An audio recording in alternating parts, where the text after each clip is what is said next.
समाज के वार्षिक स्नेह सम्मेलन में जिस पवित्र धरा पर हम सब लोग खड़े हुए हैं, हमारा इतिहास और हमारा धर्म ये कहता है कि ये कलयुग है और कलयुग में साक्षात रूप से अगर कोई देवता विद्यमान है वो श्री भगवान हनुमान है।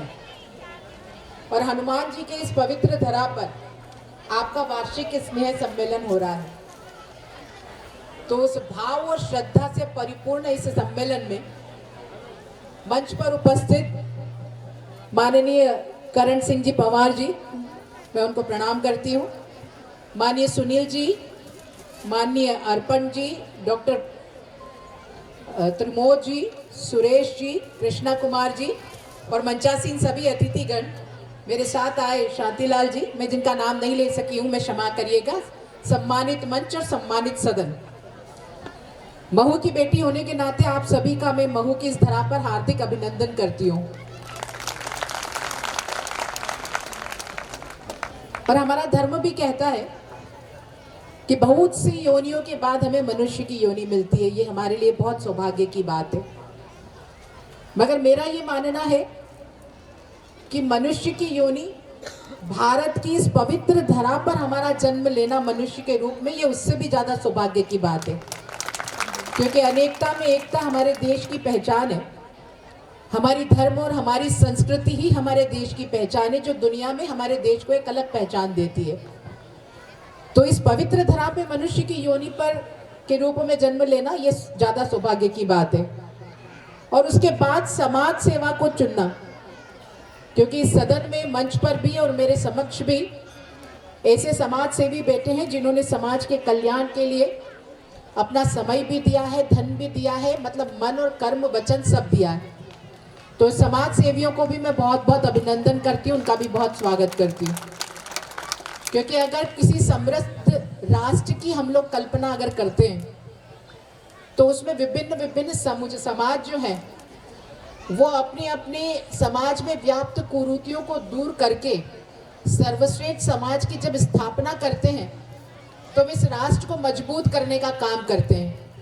क्योंकि प्रत्येक समाज से निकलने वाला युवा पहले भारतीय है, और अगर वो शिक्षा के साथ सुसंस्कृत होगा तो वो इस देश की प्रगति में सहायक भी सिद्ध होगा। और जो हम देश को आगे बढ़ाने का काम करने का काम करते हैं, सोच रखते हैं, उस सोच में भी वो बहुत ज़्यादा सहायक सिद्ध होगा।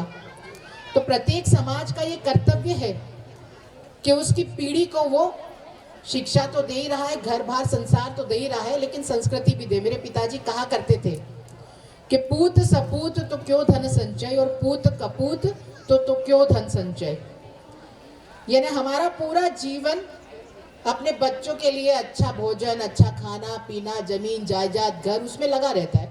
ये मनुष्य प्रवृत्ति है, हम सबकी एक प्रवृत्ति होती है। हम सोचते हैं कि अपने बच्चों के लिए हम अच्छा मकान बना जाएं, हम अच्छी जमीन जायदाद दे दें, अच्छे पैसे बैंक बैलेंस हो, हमारे बच्चे किसी परेशानी में ना आए। लेकिन कहते हैं कि पूत सपूत तो क्यों धन संचय, कि अगर पूत सपूत है तो हमें धन संचय करने की आवश्यकता नहीं है।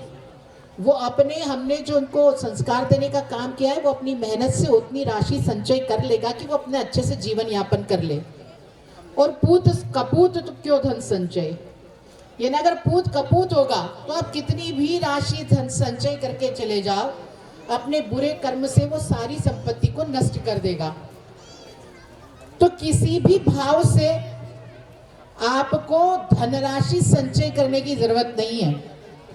आपको अगर संचय करना है तो उसमें वो संस्कार डालिए, उसमें वो भाव डालिए, जिससे वो सत्कर्मों की ओर चलकर अपनी जिंदगी को, अपने जीवन को सफल कर सके। क्योंकि आपकी दी हुई शिक्षा और संस्कार जीवन पर्यंत उसके साथ रहेंगे। धन दौलत तो आनी जानी है, तो अगर देने का ही काम करना है तो हमें संस्कार देना चाहिए, संपत्ति नहीं। मैं बहुत बार एक कहानी सुनाती हूँ कि गांव में एक पटेल बा रहते थे, सामान्य जीवन जीते थे, खेती बाड़ी करते थे और अपना जीवन यापन करते थे।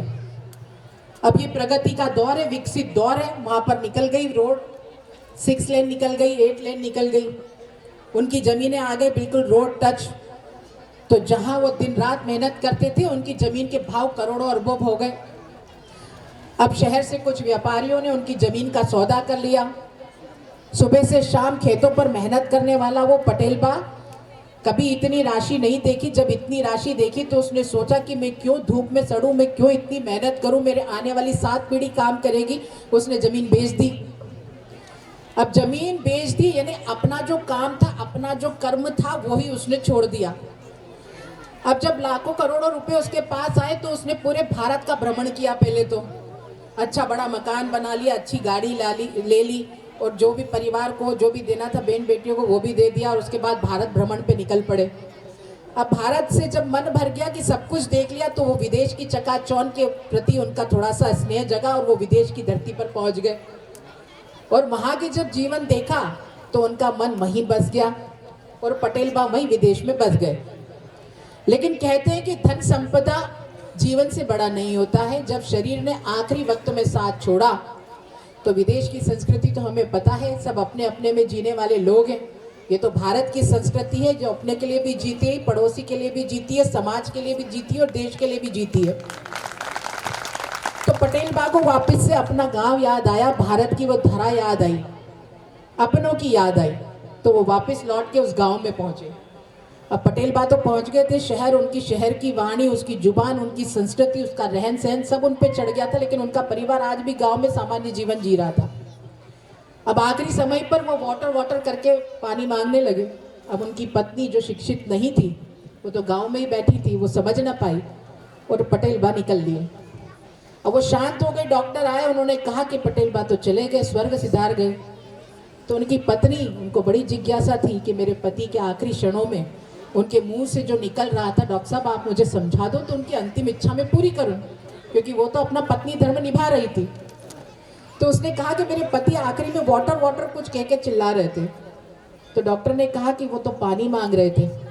तो कहने का मेरा तात्पर्य यह है कि देश गए विदेश गए, सीखी वाणी वाटर कह के मर गए और खाट के नीचे था पानी। तो हमारी संस्कृति को अगर हम भूलेंगे, हमारी विचारधारा को हम भूलेंगे तो पतन निश्चित है। तो समाज के लोग जो मैंने अभी देखा, जब मैं यहाँ पर इस सदन में इंटर कर रही थी तो आपका स्वास्थ्य प्रशिक्षण चल रहा था, यानी आप लोगों ने अच्छी व्यवस्था करके रखी। तो ये हम क्यों करते हैं? हमारा एक उद्देश्य तो ये रहता है कि हमारे जितने भी समाज के लोग आए उनका स्वास्थ्य परीक्षण अच्छे से हो जाए, इसलिए स्वास्थ्य शिविर का हम करें। लेकिन उसका बहुत बड़ा भाव ये होता है कि इस सदन में बहुत से युवा बेटे भी आए हैं, बहुत सी बेटियां भी आई हैं, वो उसको सीखें कि समाज में हमें कैसे काम करना है, कैसे उस विभिन्न बातों का ध्यान रखकर समाज में अच्छा वातावरण हम पैदा कर सकते हैं, किस स्तर पर हमें काम करना। अभी यहाँ पर मेरे साथ सामने बहुत सारे बच्चे हैं जिन्होंने अपने जीवन में सफलता हासिल की है। गायत्री यज्ञ भी यहाँ पर रखा गया, कुछ रंगोली खेलकूद प्रतियोगिता भी यहाँ पर रखी गई है। और इन सारे कार्यक्रमों के माध्यम से हम वही संस्कार डालने का काम कर रहे हैं, क्योंकि आने वाली पीढ़ी को वो संस्कार देना हम सबका कर्तव्य है। जैसा खाओगे अन्न वैसा हो जाएगा मन, और जैसा पियोगे पानी वैसी हो जाएगी वाणी। यानी जो हमारे बच्चे हैं वो हमको देखकर सीखते हैं। हम घर में रोज किच लड़ाई करेंगे तो बच्चे भी वही सीखेंगे। हमारे आचरण में हम रोज गलत काम करें और बच्चों को कहें कि आप ऐसा नहीं करना, तो बच्चों पे उसका बिल्कुल प्रभाव नहीं पड़ेगा। आप लोगों ने यहाँ गायत्री यज्ञ रखा, आप लोगों ने स्वास्थ्य शिविर रखा, आप समाज को सुधारने के लिए अच्छी अच्छी बातें करते हैं, घर में भी करते हैं, समाज के परिपक्ष में जब आप बैठते हैं उसमें भी अच्छी बात करते हैं, तो उसका बिना देखे आपको नजर नहीं आता अच्छी बातें अपने आप उन बच्चों पर डलेगी। यानी जैसा वो देखेंगे वैसा वो सीखेंगे।